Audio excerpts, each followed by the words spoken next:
Welcome back to the Academy Table. I'm Renee DeSilva, CEO of the Academy and your host. In this episode, I welcomed Maxine Carrington to the table.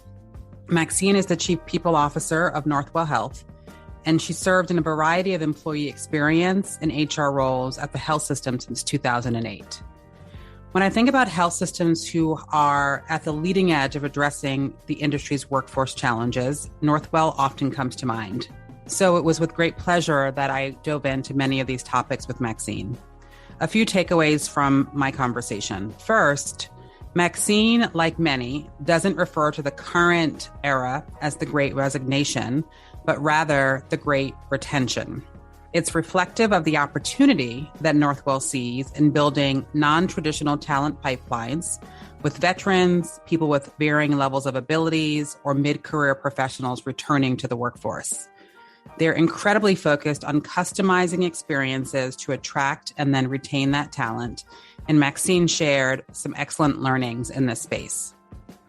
Next, I've been tracking with Northwell and their brand promise for quite some time. We are made for this. As I learned from Maxine, it originally came from team members themselves. And it's clear that even today, it brings to life the organizational values that they hold close: truly compassionate, truly innovative, and truly inclusive, among others. And finally, I'm sure all leaders are experiencing this, but we're in unprecedented times in terms of what employees are expecting from their employers. And that's especially true for leading health systems. As Maxine says so perfectly, when you're the largest employer in your region, you are always expected to say something, to hold a view, and demonstrate commitments on the major and often thorny issues of our time: gun violence, equity and social justice, and more recently, abortion and reproductive health care rights. I greatly appreciated Maxine's candor and perspective on how Northwell approaches their role. So with that, let's head to the table.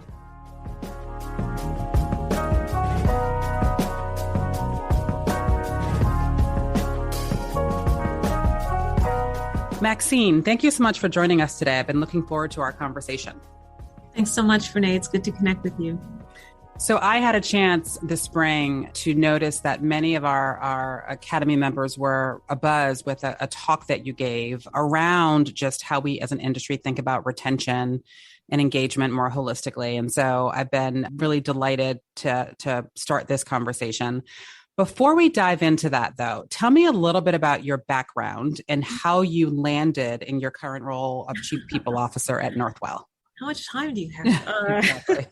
Yeah, I always say I came to Northwell as a recovering attorney. I'd worked with the city of New York for about 5 years as a labor attorney, mainly on the management side for the city, the New York City Office of Labor Relations, but also, beginning to work on process improvement projects, standing up a pro bono program where law firms could handle some of our caseload, and discovering that I liked those aspects of the job. I love leading people. I started to take on greater responsibility there.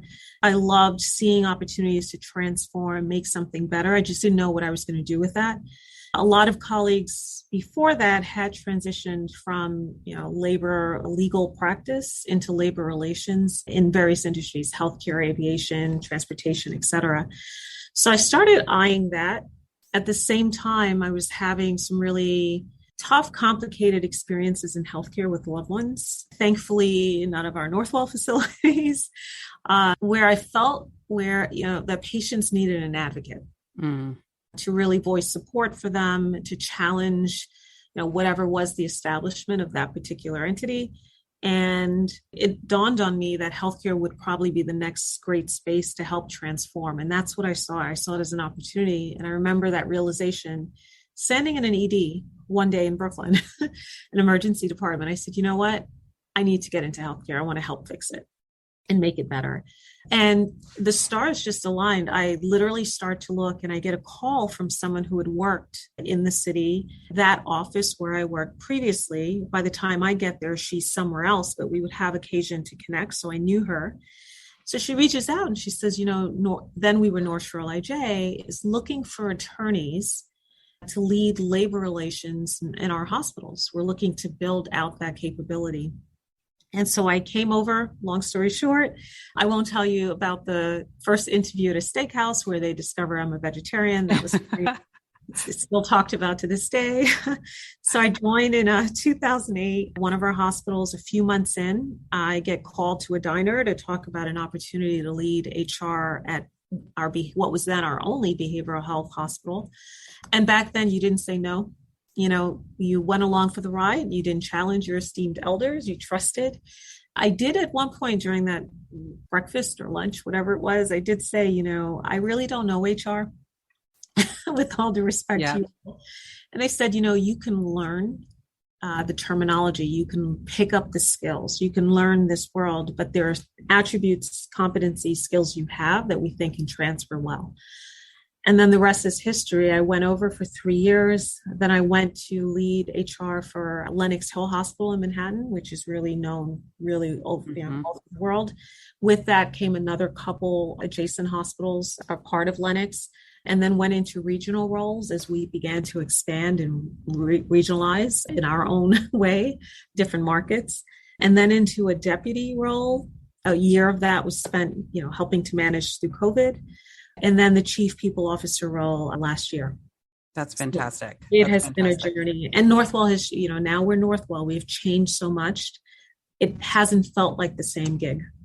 I'm sure, especially in the times that we're living and leading in. It's required different things, I'm sure. Always a challenge. Yeah. Yes. Well, I love, before this current position, I was a chief people officer for a company. And I loved that work. I thought I'd be doing that for the next 10 years. I love the work that I'm doing now, but I do think of that as a platform where you have such an ability to influence the strategic direction of an organization. So let's talk about that. We are, as a country, as an industry in healthcare, solidly into year 2 of the Great Resignation, as many people talk about it.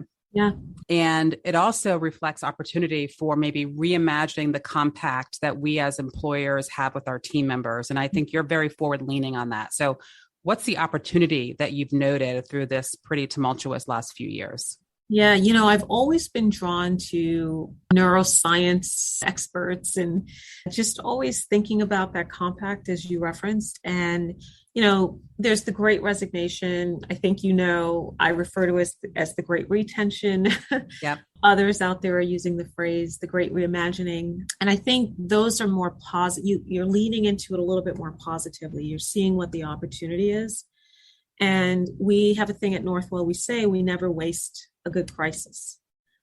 We look to quickly learn what we can from it. And then what are the opportunities now as you reposition yourself and have to pivot to optimize whatever the situation is, right? So how do we take the lessons learned, go forward, driving something even better? Because you have to learn so quickly in crisis. Things move fast. You've got to make fast decisions. You've got to innovate fast, right? Change fast. And so it just helps accelerate something different. So neuroscience, futurist, notwithstanding the pandemic, we knew the world was going to be changing. And so we're very much at Northwell about studying people, and it's healthcare, right? You've got psychology, your behavioral science. You're always thinking about that. How do we influence behavior? I also love studying from behavioral economists. How do we influence behavior? So whether it was, the seatbelt or how to get people to stop smoking, it's about influencing behavior. How do we influence you to become your best, to produce your best, right? We have a saying at Northwell, raise health. How do we raise the health of our workforce as well? And you've got to influence behavior, right, in that regard. And then you come through something like a pandemic where healthcare quickly learns that not all providers want to get vaccinated, don't believe in the science, are concerned about the safety and efficacy. And you would think this is the industry where we should just quickly adapt and adopt, right? And we came to terms with, nope, that's not the case. So there were some lessons learned. And I think one was relationship. We saw in our sites where the leaders were even more accessible, even more relatable, walking the floors more, working on relationships most strongly with the workforce there. We saw higher vaccination rates. I mean, by and large. And so that was one observation. I said, okay, we've been talking about this concept of relationship and how we form relationships, right? And how meaningful it can be. And here's this perfect example of it, highlighted through the pandemic. The other thing was teaching science, and that we don't think about it. We take it for granted working in healthcare that people just know it. And no, they didn't all know it. They may know what we put in front of them. They may know what they need to know for whatever degree or certification, but not science more broadly, not a love of science. As you would find, like people at our research institute, right? They're just curious, they're exploring, they're leaning into science. So this concept of teaching science more broadly, but also teaching it to the whole household. Yeah, so that's so interesting. Right? Yeah. I mean, as you're talking, I'm just reflecting on just the footprint that you all hold. So I think 80,000 employees. And so as you talk through all of that, that's 80,000 people, right? And just the behaviors that you have to think about over such a vast sort of scale. And also struck by just you operate in such diverse, almost, let's call it like micro neighborhoods in terms of just the disparate languages and just cultural influences. Yeah. And so I think I like what you're distilling, not easy to do over that amount of breadth and depth. Not at all. And I think it's this new journey for us, to your point, we've been saying recently at 80,000, there are things that the probability is increased for. So violence has hit our doorstep. We've trained for active shooters. We've trained for domestic violence issues. We've had to deal with those, intimate partner violence. We've dealt with it. But we unfortunately have lost two team members to gun violence. And it was 3 weeks apart, one in one of our Florida locations, and one literally down the street from me, near the practice where she worked. It's just a different world, to your point, and we're learning and having to reposition ourselves. And even safety is something we've always been committed to, amplifying it even more, given the current times we're living in. Yes. And so let's maybe spend a bit more time going a little bit deeper on that, this repositioning or reimagining. I was struck with some of the ways that you think about employee experience and developing what I would call more nuanced career paths, meeting people maybe where they are on journeys that might not be typical. So talk about how you've brought that to life a bit across the system. Yeah, so a few years ago, we embarked on a project called Polaris. HR has to come up with, cool names. Yes. So Polaris was to contemplate three things. So one was moving all of our systems into the cloud. So we went live last year on Oracle Cloud. The second was career framework. We had over 10,000 job titles in the organization. So the ability to point people toward various paths was made difficult because of that. So the first thing we had to do was kind of cut that in half, phase one. We now are working on an executive career framework this year, but we were able to have that. And in addition to just reducing the number of titles, create clear career paths, right? So that folks could conceptually, visually navigate, what the various professions are within healthcare and at Northwell, and how to get from point A to point B, whether that is, a linear path or more of a circuitous, all over the place path, whatever it is, you can at least see it. The third was around career movement. And then we brought those two together, career framework and career movement, and really tried to take on career experience. So we evolved our talent management division into career and performance development, because in essence, we're driving you to be a better performer, help the organization perform better, but also help you develop your career, of course. And so we brought in people with that skill set who can advise on career. Next was, how do we scale this? Because we're still a not-for-profit. We're not yet in a position to build out a whole career advisement center or something you would see in academia, but how do we scale it? So we knew, we've got to enable all of our leaders to have career conversations with team members. And so we came up with this model. We studied a lot of other organizations, for-profit, not-for-profit, came up with GROW. Goals reflect opportunities and will. And it's just a framework for how to have conversations that are transparent with team members about their career interests and aspirations, and then how to connect them to resources. We created an internal careers portal where resources live career assessment tools live. And then now our team members can also apply for opportunities internal. They don't have to go to our external site. We've got career newsletters now that go out. We've got ongoing career workshops as well as chats, about various professions. Next up, we're doing the next phase of it, which I'm pretty excited the team is working on this. It launches, I think, next week. We are kind of deputizing leaders across the organization who are experts in their fields to be our volunteer career advisors. And they volunteer for a number of sessions with team members. Team members sign up, and then we steer them toward these career advisors that have day gigs, Yeah. But this is their volunteer. They're giving back to their profession and to us, and they're giving career advice to these team members. So really excited. And then, there's a journey map of sorts, a roadmap where eventually we do get to that concept of a career advisement center. But until then, we're scaling and working toward it. Yeah, what's interesting as you're chatting about this, it's in some ways taking a big, robust organization and then trying to make it feel small and personal for individual team members, right? Mm-hmm. And you even said at the start of our conversation when you were talking through your own journey, you said, back in the day, you didn't say no to opportunities. And so it sort of goes back to, which I concur, right? It was like a yes, and you sort of figured it out after. And so I think what I like about what you're saying is this need to modulate and, find ways to bring people along a journey that requires a greater level of investment and sophistication than just maybe what we would have done 10, 15 years ago. Well said. Yes. Well said. Yep.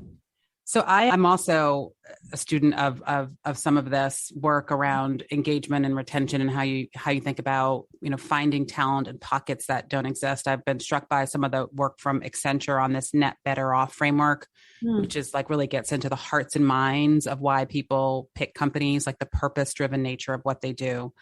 And so maybe comment a bit on when you think about that lens and you think about building pipelines for talent from non-traditional backgrounds. I've seen some really interesting work from you and your team around veterans and disability organizations or differentiated ability organizations. How have you thought about tapping into maybe pools of talent that might be otherwise overlooked? Yeah. And look, I would say to you, we've come a long way, but we've got a ways to go in doing even better. One of our differentiators at Northwell is our commitment to veterans and those who are active military as well, for sure. We have at Northwell an office that was stood up, I would say back in 2009. It's our Office of Military Liaison Services, Military and Veterans Liaison Services. And it's based in the community. It is meant to partner with the military, support folks from a healthcare standpoint, as well as an employment standpoint. So we're out in the community providing services, providing care. But when we look at social determinants of health, right, employment is such an important factor. So we have team members within our organization in our workforce readiness division. They partner with our Office of Military and Veterans Liaison Services. And it's, they've come up with ways to help a veteran assess what are the skills I've gained in the military in service that can translate into a role with Northwell. And they literally help take them through that assessment and then steer them toward employment with us. And so we employ hundreds of veterans.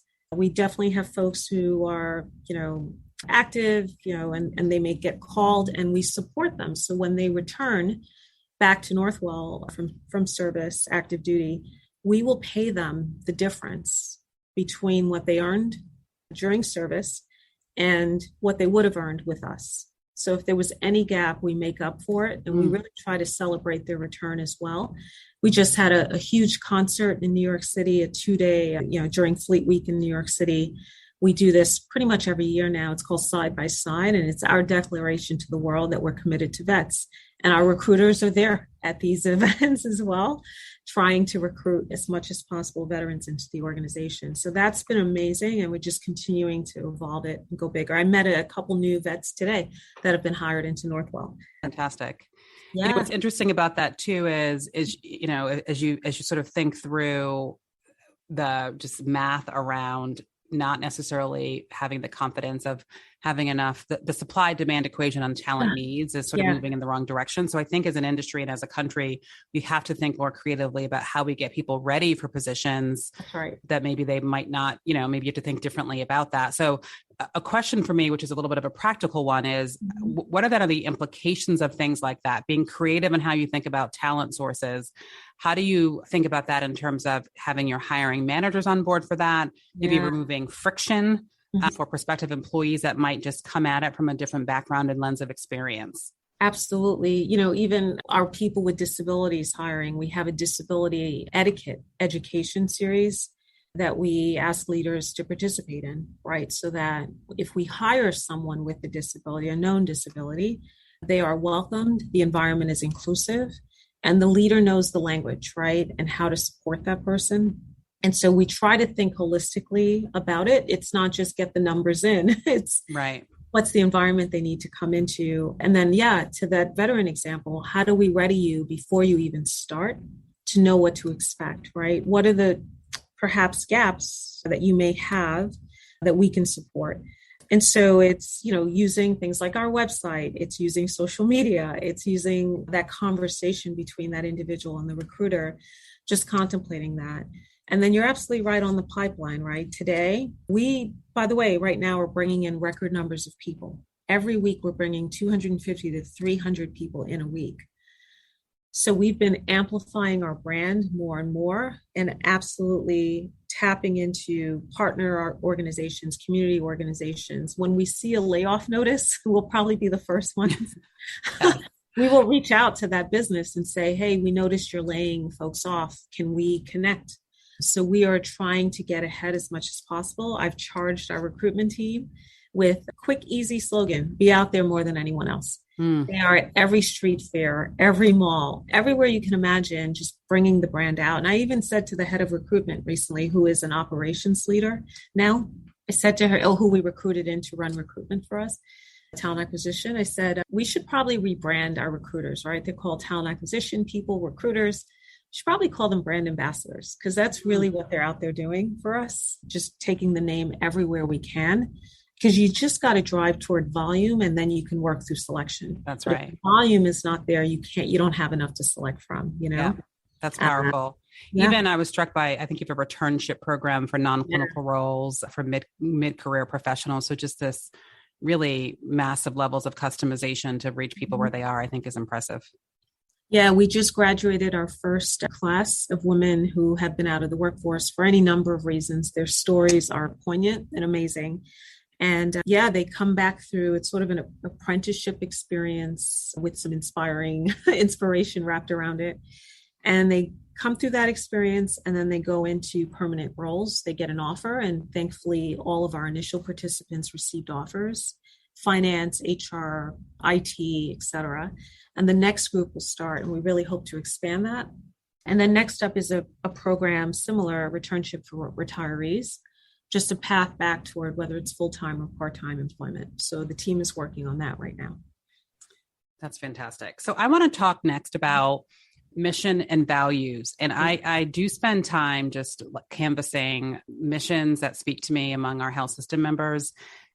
This may be more your brand promise, but I've known about it for many years. It really lands with me. But at Northwell, we are made for this. I love that. I love that.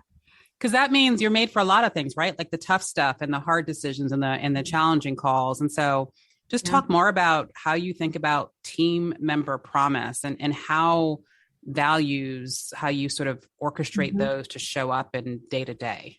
Yeah, Made for This was developed years ago adjacent to the rebranding of Northwell, from Northwell IJ to Northwell Health.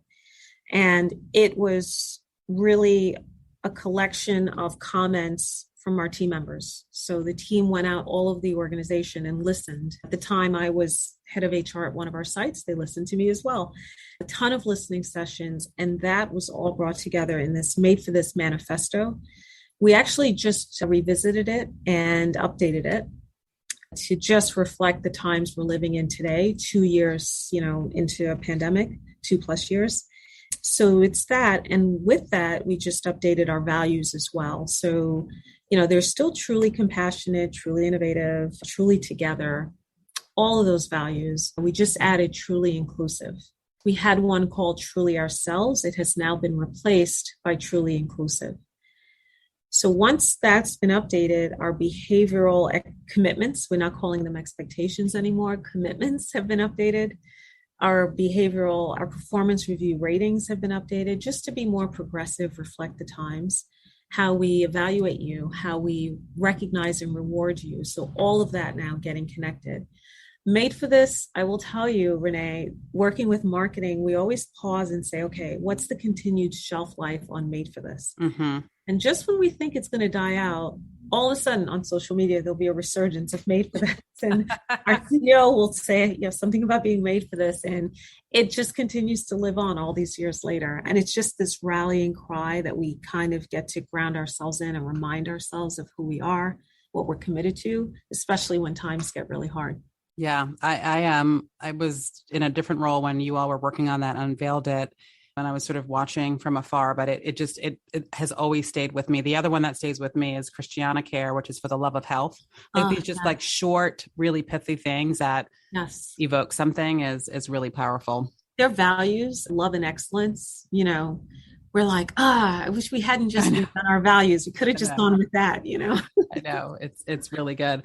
I don't know if this is still true, but I know up until a few years, maybe pre-pandemic, that Michael Dowling, CEO of Northwell, was still personally meeting with most new hires at Northwell. And so I don't know if you've been able to maintain that post. Still does it. He meets with the 250 to 300 a week, every single week. Very rare for us to need to replace him. New hires, we're actually adding another day just to accommodate the volume coming in and get us, ahead in hiring. He'll be at those. And he now does a get to know dinner monthly with team members. So we curate lists of team members and he meets with them. That's in addition to his rounding every week and everything else he does to connect with our workforce. Yeah, it goes back to what you said, like just the leaders showing up and modeling that from the top. I've taken some inspiration from that and just my own approach with our new hires don't nearly have that much volume. So I'm always thinking if Michael can do that at Northwell, and I can certainly do it here with our 130 team members. So it's inspirational for sure. Connection, visibility, accessibility, all of those things, relationship ultimately, right? It does. It matters.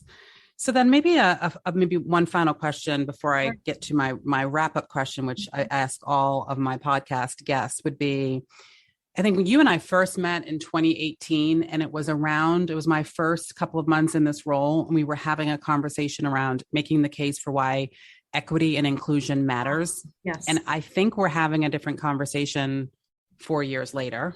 Yeah. I think the business case is more understood, but maybe I'll let you comment broadly on just how you've seen the conversation, if you've seen the conversation shift, and how that's sort of playing out in the experience in your settings. Yeah, I still remain concerned, about the channel changing, because we've all lived through the cycles of, whether it was affirmative action and equal employment opportunity, and, just even the naming. The nomenclature we've used over the years to describe this body of commitment and work, it's been interesting to follow. And then you'll have these kind of seminal events, whether it was Rodney King back in the 90s, George Floyd, and everything in between and after and before, whether seen or not, this reactive cycle. And so you get concerned, is the channel going to change again? But I would say this is interesting. I'm seeing the most sustained commitment that I've ever seen. And we have to keep leaning into that and leveraging it for sure.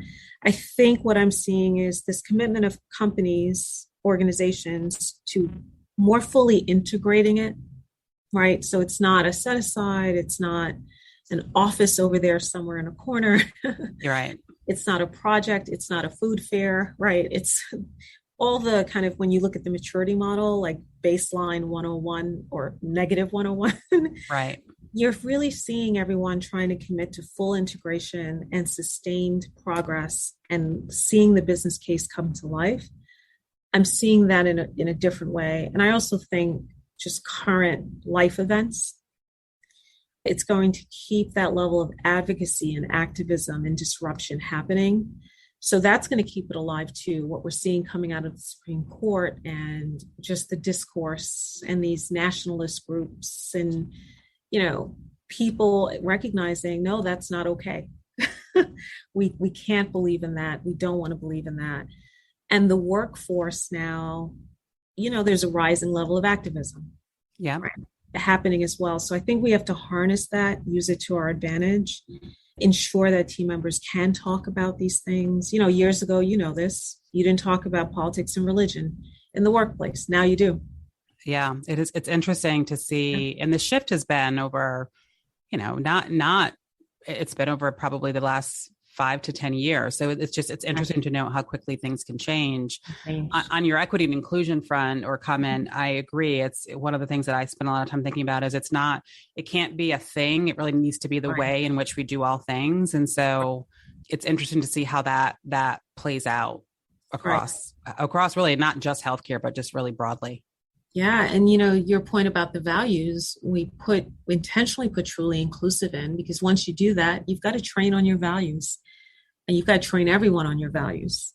And so we've got to be more inclusive so that we can really unlock the power of diversity, right? As we like to say. And so this aspect of full integration, supplier diversity, obviously increasing representation of historically underrepresented folks, all aspects of the strategy. You've got to stay the course on it. But I am seeing the most commitment I've ever seen, for sure. Yeah. You said one other thing that I just want to pause on, which is the workforce expects leaders to hold a position. Yep. And it's interesting because for healthcare companies, which you all may be unique, and providers, you might have 5 different generations in the workforce. Yep.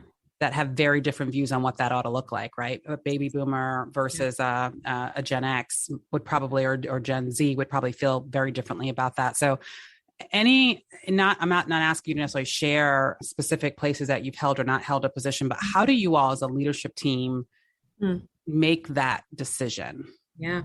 It's partnership. It's HR certainly representing the people of the org and thinking about the people nonstop, but we all try to. Our internal communications and marketing team, our CEO's office, it's many eyes on something. And then we really try to leverage our business employee resource groups as well. So, what we started seeing is, in the past, you weren't expected to really speak to something. I mean, look at Disney, right? Of the lessons learned of when to say something, when not to, and now it's always when to say something. And if you don't, you're going to be called out on the carpet about it. So I will tell you, something will happen. And within minutes, I'm getting texts and emails from team members. Is Northwell going to say something? And so it just became standard. We actually have literally worked with internal comms. They've put kind of a matrix together. And it's not that we live and die by it, but it guides us on, is this a Michael Dowling CEO statement? Interesting. Is this a screensaver? Is this a business employee resource group statement? Is, for us to start to think about it more intentionally, because we don't need Michael making a statement about every single thing. It can come from someone else. And then aligning that to our corporate social responsibility goals as well. So gun violence is one of our areas. Michael speaks out on that. He's very out front on that. Yes. Like gun violence is a public health issue, as I think he's been talking about that for before the last few tragic events that have happened. But that's a good example. Absolutely. And so, you are expected to take a position. And I think when you hit 80,000, when you are known nationally, when you are the largest, insert provider, employer in the region, you are expected to say something. Yeah, it's fascinating to watch that, especially in light of some of the recent Roe versus Wade decision, how that will just shape the discourse that we're having in the healthcare community. It's just Renee, it's so interesting how the psychological safety in our organization, that team members feel comfortable writing back when those communications go out and voicing, and so we put one out about Roe v. Wade, and we framed it, in the healthcare context about the relationship between a provider and a patient, ensuring people have access to safe care, right? And we got back, thank you. I feel more at ease. I was so anxious. I was crying, and this helped me. And we got back, how dare you? I expected more from you, right? So we saw the gamut of it, and we expected it. but I love that they feel safe enough to engage. Yes. And engage us for sure. That's right. Sure. All right. Well, final conversation, although I could talk about this for hours, but I'll give you your day back. But maybe final wrap-up question, which is the purpose of this when I originally launched the podcast was to create space for conversations and really to also have voices that are maybe less well known and just I wanted to make sure that we were having the right conversation and curating that from a broad group of people. And one of my favorite questions has been, if you could invite any two people to your own table to curate or continue this conversation on talent, on the reimagining, on, what it means to lead, who would you invite to that conversation and why? Oh boy. I can't think of names. Okay. Give me prototypes. Yes, that come to mind. So one, and this might be a little provocative, is, you look at what's happened recently at Amazon, Apple, Starbucks. You never thought they would get organized, but they have. And they've got to make, by and large, known in some ways for good culture, by and large. One in particular, maybe not as much right now, but what happened and what are your lessons learned? Because I think we can all learn from them. And it's not a criticism. We've all been there with organizing activity, but we want to learn. So I think anyone, their CEO, their head of HR, anyone. Yeah. The other is, to my earlier comments, a behavioral economist, a futurist, trying to give us insight, some prediction into, what we should be looking out for using insights, So anyone from those prototypes would be sure. Indeed. Yeah. Well, I would love to join probably more the second part of that conversation than the first. You hearkened back to your attorney and labor relations roots on your first pick, which makes a ton of sense. But yeah, Adam Grant comes to mind in that second category. Yes, I think he's pretty interesting on how he thinks about it. Yes. Yes. No, that's good. All right. Well, maybe he'll be a guest on at a future Academy event, and we can maybe try to make that happen. I will be there. All right. Well, so nice chatting with you. Thank you for the time, and I will hopefully see you soon. Thanks so much, Renee. I appreciate the opportunity. Thank you. Thanks again for joining me at The Table. The Table is a podcast produced by the Health Management Academy. Make sure you catch future episodes by visiting our website, theacademytable.com, or by subscribing on the podcast platform of your choice. And if you have suggestions for topics or guests, I'd love to hear from you. Please drop me a note at renee@hmacademy.com. I look forward to talking with you soon.